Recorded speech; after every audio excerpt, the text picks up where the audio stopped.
Welcome to Sky Broking Commodity Weekly Market Commentary. Disclaimer: this weekly market commentary is for information purpose only. Before taking any decision, consult a financial advisor. Major data of this week has inflation related data and the major events like US FOMC statement on Wednesday and the US Fed Chairman Mr. Powell speaks on Friday. Now let's see the precious metals outlook. Gold and silver has news like gold's reaction to the inflation report was a roller coaster ride as traders tried to assess the near-term and long-term shifts with expectations for Fed policy. Precious metal traders knew that a hot inflation report would be troubling and technical selling might remain strong. King dollar is back. Fundamentally, this is a negative news for precious metals, and technically speaking, gold may expect a high volatility trade in between 48,482 to 53,271. Silver may expect a wide range bound trade in between 59,227 to 63,878 levels. So these are this week's precious metals outlook.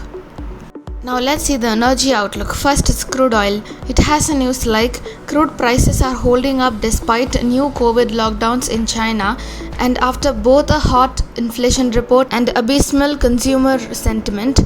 Survey suggests that the US consumer is weakening. Oil was boosted earlier after the Saudis delivered less crude than what was asked by the Chinese. Fundamentally, this is a mixed news for crude oil, and technically speaking, crude oil may expect a high volatility trade. Next is natural gas. It has a news like Freeport LNG, operator of one of the largest US export plants producing liquefied natural gas, will shut for at least 3 weeks following an explosion at its Texas Gulf Coast facility, raising the risk of shortages, especially in Europe. Fundamentally, this is a slight positive news for natural gas, and technically speaking, until natural gas has a close below 625 levels, which means positive rally is ahead. So these are this week's energy outlook. Now let's see the base metals outlook. First is copper. It has a news like the market digested ECB interest rate resolution and falling euro shored up the US dollar index, pressuring non-ferrous metals. This is fundamentally a slight negative news for copper, and technically speaking, copper may expect a negative rally and it is possible to test 767 ranges. Next is aluminum. It has a news like aluminum PFA premium falls from high in US. European premiums hold.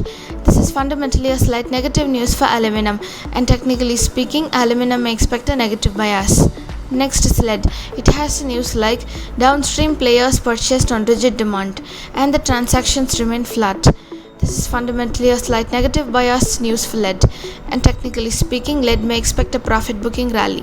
Next is zinc. It has a news like market players shall watch how the consumption recovers and the guidance from macroeconomic readings.